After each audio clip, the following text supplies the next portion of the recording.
What's going on, guys? It's Nick here, back with another video. It's been a while since I recorded a video. Been working on a lot of things behind the scenes, which we're going to go over today. I think I have a really cool development on the draft strategy front, a way for you guys to kind of get engaged with draft strategy. And if you had any thoughts on different things you think might work, you're able to submit those thoughts, and I'll tell you how good they work, basically. So we'll get to that in a second.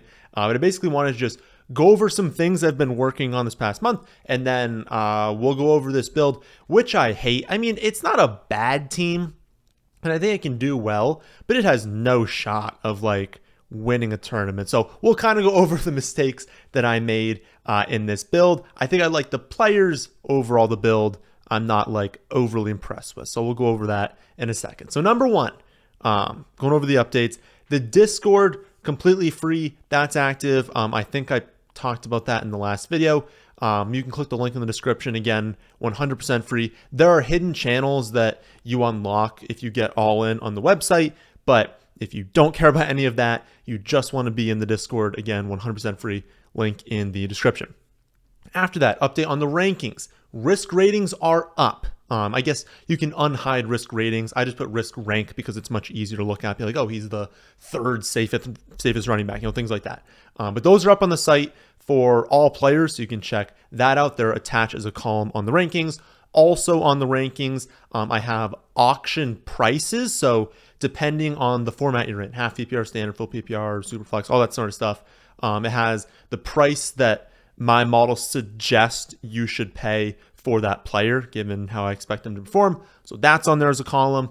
And then also player notes are attached to the end. I've done about 70 so far. Most rookies are done. If a rookie's not done, it's usually because they're like really, really on the low end, and we really just need to see where they go, what team they land on. But for the most part, all rookies have a write-up now. And then I went through and maybe like anyone who wasn't a rookie but is in the top like 40 or so, I did a write-up for. Some running backs I skipped over because there's so much unknowns, but amongst the top like 40, 50 players, if you're not a running back, and even some running backs, added those in, and then all rookies. So if you want to check that out, also on the rankings page, all this on the rankings page. After that, fully customizable rankings are up. So these basically allow you to just copy the detailed projections, paste them right into a tab, and then you can set your scoring format for those of you in like 1 point per carry leagues. If you've got like 4 starting wide receivers, you can change all that sort of up, like 5 flex spots. You can plug all that in and it'll make rankings specific to you. You can cross players off that get drafted. You can add players to your team so you can see your team build as you do that. You can boost and drop player value. So if you're like, oh, I actually don't like this player that much, you can hit drop and it'll take a hit to their projection and lower them in the rankings, and you just resort by value. You have updated rankings specific to how you like it, and you can even toggle it further and say, well, I don't trust myself very much, so I'm going to say don't change players a lot. Or maybe you trust yourself a ton. You can put high on. It can be like just going off in the rankings. I like this player, hate this player, like this player, and it'll really jump and drop them in the rankings. So fully customizable there. That is also completed and up on the site. Then prospect models, so like rookies for running backs and wide receivers. Those are updated for pro day times. They're updated for new projections for like draft capital, where we expect people to get drafted. Obviously, like I'll probably do another update before the draft, and the big update comes after the draft when we know actual draft capital, where people actually went, but they're updated right now if you want to take a look at those. So those are all a bunch of projects done up on the site. You can check them out now. Another one, which I'm very excited for, which kind of translates into this video, is the Underdog project for draft strategy. So I built a model. I'm going to do like a really big video, probably in like June, maybe late May. I'll do the big video for this. And then every single, I think it's going to be Sunday, we're going to go over a specific strategy that the model identified as being really, really good. But a simplistic way of looking at it is we know what's happened over the past few years for like best ball formats and like Underdog, but we don't have data beyond that. And so we can look at what strategies have worked, but we don't know if that's going to work over time, right? Travis Kelce had a great year last year, but his numbers could have been slightly different, or he could have gotten injured. And it's like, when we're only working with 3 years of data, we're kind of overfitting to that data. And so I built a model that simulates 500 years worth of data for a bunch of different strategies, just simulating if you drafted the specific team, what would the outcome be? What you guys can do is submit builds. So I'll probably put in the description. It's also on the website. It's attached under like the links category in the Discord. You can find it. It's a Google form. All you do is type in your build. You say, I want to draft running back, then wide receiver, and you just go through for the first 9 rounds. After that, from 10 on, the final 9 rounds, you say, I'm going to draft like 1 more quarterback, 3 more running backs, 4 wide receivers, what do we got, 8, and then 1 more tight end. You go through and you just put together that build and you hit submit. You can submit as many of these as you want. That's going to automatically feed to a sheet on my end, and I will run the results for everything that everyone submits, and you'll be able to see how good is that strategy? How many points does it do over time? You'll have to know what you submitted, and then you just go to the website and you click yours in. Obviously, it's not instant. It actually takes a very long time to run 500 years worth of simulations for every single build, and I'm going to run it for different spots. So I'll show you. So let's put this down here. So this is the results, basically. What you would do on the website, basically, if you wanted to, the use case of this is, number one, you just know what builds are good. I can write articles for what builds kind of work out, but you can also do is say, okay, I took a running back in round 1, right? And I'm drafting from 4th overall. So you can just put those in there, and it's going to tell you, okay, here are the best builds that the model has found if you're at 4th overall. I don't do all the positions because we have time constraints. Let's be honest, it already takes, if I want to do there's different ways for me to kind of have gotten all of these builds to make it a little bit faster, kind of pushing out bad builds. But for all the ones you submit, it's going to take overnight. I can probably run, I don't know, 50 to 70. I don't actually know the exact number, but around 50 to 70 builds for an entire overnight. So it takes a long time to run these, and that's only doing picks 1, 4, 6, 9, and 12. So I tried to vary it. If you're at 5, just pick 4 and 6, honestly, if you want to do both of them, but just pick something that's close. I tried to make it pretty even. But let's say you're at 4 or 5 or 3, one of those picks. You take a running back first. It'll tell you, okay, this is kind of what you should be doing. You have definitely options. You can take a tight end, wide receiver, running back. It's not in love with taking a quarterback in round 2. That should make sense to you. Maybe after that, you take a wide receiver. Well, now we're filtering, okay, here are the best builds under that start. Running back to wide receiver, it's kind of saying, hey, wide receiver might be something you want to do. There's a lot of optimal builds doing that. And you can just kind of work throughout the draft, and it's going to tell you what you should be doing and also tell you how to finish. And I think that's a really important part. Again, I'm going to talk a lot about this in all throughout the summer, but if you kind of switch around a little bit, maybe 8 and 9 are running back, then wide receiver, we don't need to overfit this too much. But what it's basically going to say is if you kind of did this to start off, well, this is how you should finish. Maybe you want 2 more tight ends late. Maybe you don't want to take another quarterback in the final 9 rounds and rounds 10 plus. 4 more wide receivers, 3 more running backs. This probably makes no sense to anyone who's listening on the podcast, but if you went to the website, kind of follow along, you'll now understand. But basically, this is really, really helpful for understanding how have I started off? Can I filter the best builds under those basically beginnings to the rounds and not just overfit on the last 3 years? I'll kind of put this if you guys want to be staring at those. Just because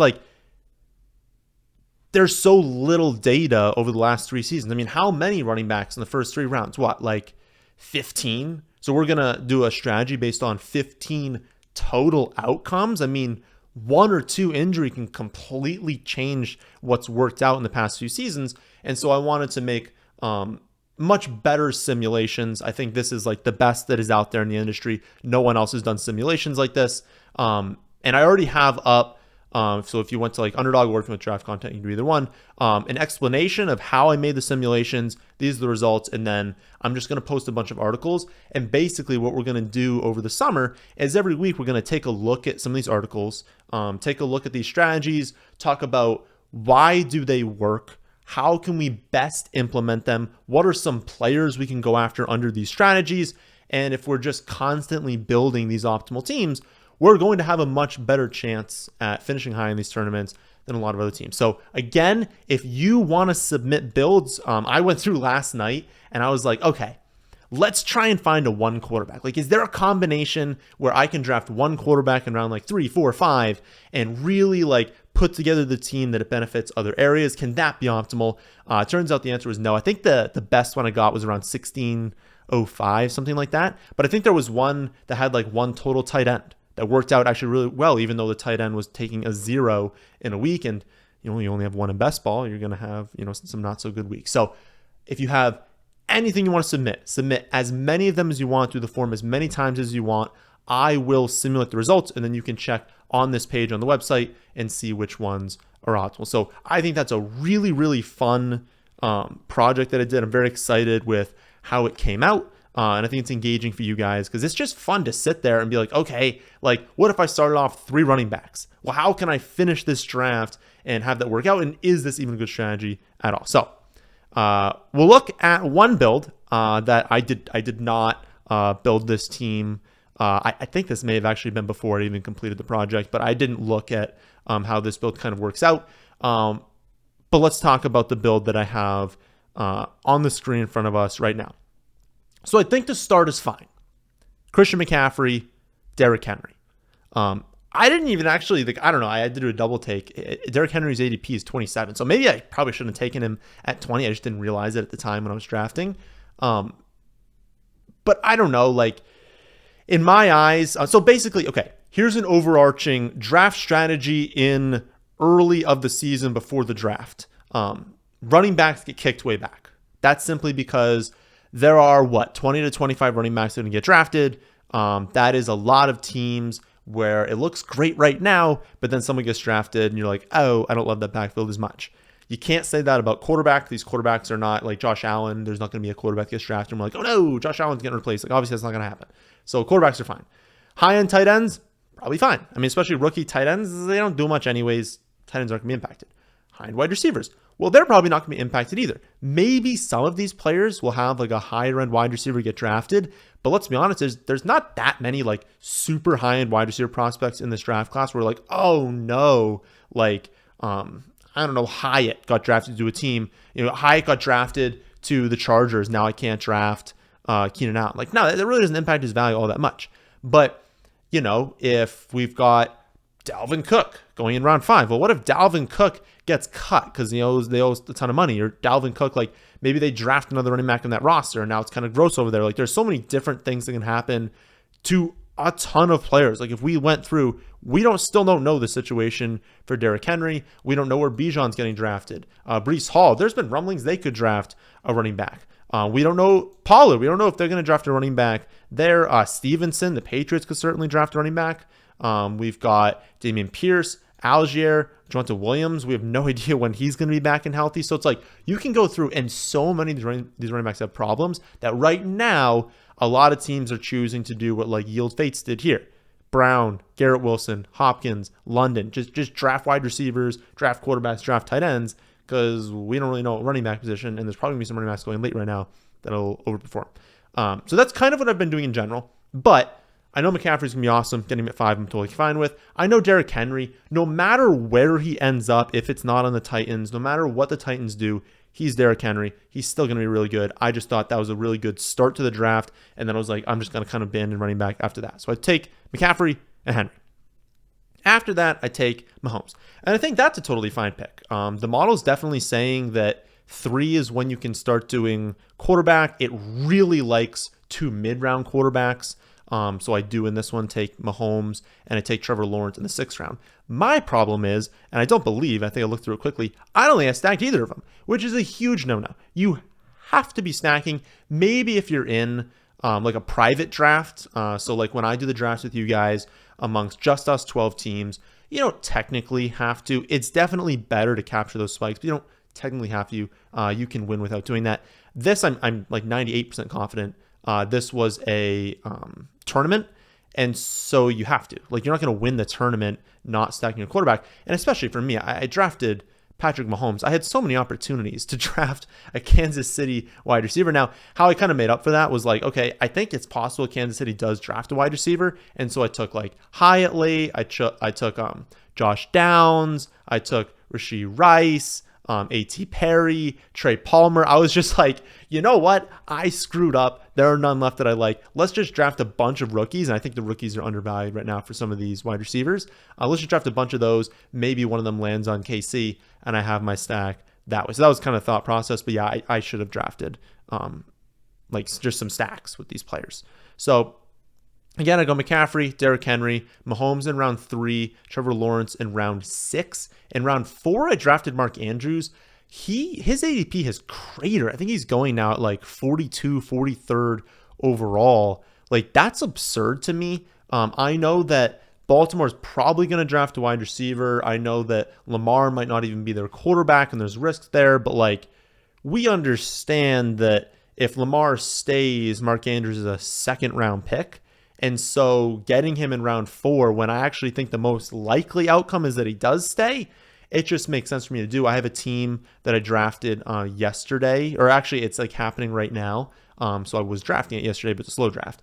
I think I got like Mark in round 4 and like Lamar in round 6 or something ridiculous like that. Like, these are stacks that, you know, if Lamar returns to Baltimore, you're not getting these stacks at that much of a discount. So I think right now, I mean, he's not going to fall much further than this, I don't think. So I think Mark Andrews is a good time to be buying him. So I'm saying a lot of positive. Again, it's really the stacking I think is a huge issue with this team, and I should have paid way more attention to. I draft Keenan Allen in the 5th. Not much needed as a take there. He's Keenan Allen. He's going to be good. I had no wide receivers at that point. The model so far loves when you're taking like a good number of wide receivers. Like, if you're waiting this long, you better take a lot late. And that's why, you know, I kind of went pretty heavy. I mean, I drafted in total 1, 2, 3, 4, 5, 6, 7, 8, 9, 10. So I still went with 10. And that was to make up for the fact that, you know, it was round 5 before I drafted a single wide receiver. Round 7, we go with Joe Mixon. Joe Mixon is really just like a boom bust pick there. I was basically saying, like, if Derrick Henry stays and Joe Mixon stays with Cincy, and Cincy doesn't draft like a high-end running back, since he's definitely drafting a running back, it's basically, do they not take one of the top, like, 5 or 6 running backs? Basically, do they take a specialist? It wouldn't be the end of the world if they drafted, like, a pass-catching specialist. It would be pretty bad if they ended up drafting one of like the top like 3 or 4, especially if we get like if Charbonnet went to Cincy, like that wouldn't be fantastic. But if he stays, I mean, mid-7th round, like, I mean, we've been drafting Joe Mixon much earlier than that. And I don't think Mixon's been great. And I don't think he's like a phenomenal pick, but it was the 7th round. I was like, you know, he's my 3rd running back behind McCaffrey and Derrick Henry. I was like, if there's a world where final ADPs have, you know, Derrick Henry's a early 2nd round pick and Joe Mixon in the 4th round. And I was like, people won't be able to build that in the future, so why not build it now? That was a thought process behind that. And then I basically said, okay, I've got so much capital in here and I'm kind of betting on those 2 outcomes. Let's wait a while. So I don't take, I don't know how to say his last name. Round 14, Devin, is it Asane? I don't know how to say it. Someone tell me in the comment section. I want to get all these rookies right. But I've been a big advocate for taking these rookies, especially an explosive player like, is even Devon? Oh my God. I don't even know how to say his name at all, but you guys know what I'm talking about. Very, very explosive player. Someone who can, you know, maybe not be like a 3-down back, maybe not get a ton of consistent carries, but can have those random weeks where he hits for maybe like a 70-yard touchdown once or twice this season. That can really help us in best ball. And then Zach Evans, not someone I have a super strong take on, but someone who, you know, is projected to go relatively early in the draft and definitely earlier than he's being drafted in best ball right now. So I thought that was like a decent pick, round 17. But that's it for running back. So we just drafted 5. To finish off wide receivers, after we took Keenan Allen in round 5, round 8, Brandon Cooks, another one where it's like capture the spikes. Dallas, good offense. Cooks can definitely hit for some deep balls. Juju, round 9, honestly wasn't in love with that, but he was kind of falling, and I figured I could see a world where, you know, he's basically just Jacoby Myers, and if you were getting last season's Jacoby Myers in round 9, you'd be happy about that. kind of talk around New England, more of like the beat writers and stuff like that, not like the fans and stuff, has been that he could be used as a better version of Myers, and they view him as better than Myers. I don't know if I agree with that. I think, I personally think Myers is better than Juju, but there's definitely been some talk about some people that I respect that like think that Juju can be a better version of Myers. So round 9 for that. Fine with that. Hyatt, someone I've just been drafting a ton of. I really just want him to land on an offense that is good and that has a good deep ball quarterback. If we can get him on like the Chargers, he's not going to go in late round 10. I had Mark Andrews in round 4. In round 11, I take Dalton Schultz. I have no idea how the target share is going to kind of go in Houston. I don't even know who the quarterback is going to be, but it's going to be a rookie, but I don't know which one. Basically, we know Schultz is like a quality player. Like, he's still good at football. He's a good player. And since we don't know the target distribution, that's more because there's no clear alpha. And I mean, listen, like, Jordan Akins at times was like decent last season, like actually producing in fantasy. And we know that Dalton Schultz is significantly better than him. I just kind of figured if they're going to utilize a tight end, which rookies do oftentimes, if he's going to be like the clear-cut tight end 1, there's no clear like receiver talent. He could have a few games where he's racking up, 6-7 receptions, adds on a touchdown, and that helps out our Mark Andrews. And then I added on one more. I don't even know how to say it's Dalton Kincaid. I need to figure out these rookie pronunciations. I need to I don't know if there's like a page I can go to get all like the phonetic spelling of all of them, but I need to like lock that down right now because I've been like saying them in my head when I'm like building out the models, doing the projections and everything, but I haven't actually like heard people like saying a lot of these names. But Dalton, one of the higher end tight end prospects this season, especially from a receiving standpoint, just kind of added them on. I mean, we had 2 extra rounds. There's actually 20 rounds when you're drafting before the NFL draft. Figured add that third tight end in there. Again, really good prospect, and definitely add on a few touchdowns. Then we kind of finish it off with wide receivers. So we got Downs in round 12, Alec Pierce in round 13. I've seen some pretty sharp people think that Alec Pierce could have a breakout. I'm not actually convinced that that's going to happen. I think he's like fine. My model really doesn't love him long term. Didn't like love him last season. But a good player, and we're in, the 13th round. Hunter Renfrow in round 15. Fine pick, not a super high upside pick, but really someone that can add on a few touchdowns if this offense can really get going. He's like a very quality player. It's just, the targets are all going to go to Devonta Adams. We're going to have Myers stepping in for a ton of targets. So not a huge upside pick there. But I figured one of my picks had to not be like a rookie because, again, I close it off with Rashee Rice, someone I'm pretty high on. I think he's getting drafted way too late. I honestly reached on him even in the 16th round. There are times you can get him around like 18 or 19. But I really like his talent. I think he's going to be out there immediately as a rookie. I think he's going to go earlier than people are expecting.